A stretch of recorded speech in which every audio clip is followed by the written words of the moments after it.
মণিপুর নামে একটি ছোট্ট গ্রামে বসবাস করত মৃদুল ও তার স্ত্রী। অভাব ছিল তাদের নিত্যসঙ্গী, তবুও ভালোবাসায় ভরপুর ছিল সংসার। আজও ভোর থেকে মাঠে কাজ করলাম, হাতে সামান্য মজুরি জুটল। জানি এটা যথেষ্ট নয়, তবু তুমি চিন্তা করো না, আমি আছি, আমাদের সংসার আমি চালিয়েই নেব। আমি কি কষ্ট বুঝি না তোমার? প্রতিদিন তোমার পরিশ্রম দেখি। আমাদের অভাব যতই থাকুক, তোমার ভালোবাসাটাই আমার কাছে সবচেয়ে বড় সম্পদ। অভাবের সংসারে তাদের খাবার ছিল সামান্য, কখনো ভাতের সাথে শুধু শাকপাতা, কখনো কেবল এক বাটি ডাল। তবুও তারা একসাথে বসে খেত, হাসত, স্বপ্ন দেখত।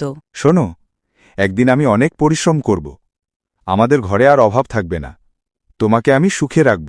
তুমি পাশে থাকলেই আমি সুখী। দারিদ্র্য আমাদের ভাঙতে পারবে না মৃদুল, আমাদের ভালোবাসাই আমাদের শক্তি। রমজান মাস কবে শুরু হবে কেউ জানো? হুজুর, চাঁদ দেখলেই তো শুরু, কিন্তু আমাদের দেশে চাঁদ দেখা মানেই যেন ক্রিকেট ম্যাচের মতো। বেশ ভালো বলেছ, তাহলে বলো তো রোজা কয় প্রকার? হুজুর, 2 প্রকার। 2 প্রকার? কিভাবে? 1, যারা সত্যিকারের রোজা রাখে, আর 2, যারা সারাদিন ঘুমিয়ে থেকে ইফতারের সময় বলে আলহামদুলিল্লাহ, আজকে খুব কঠিন রোজা।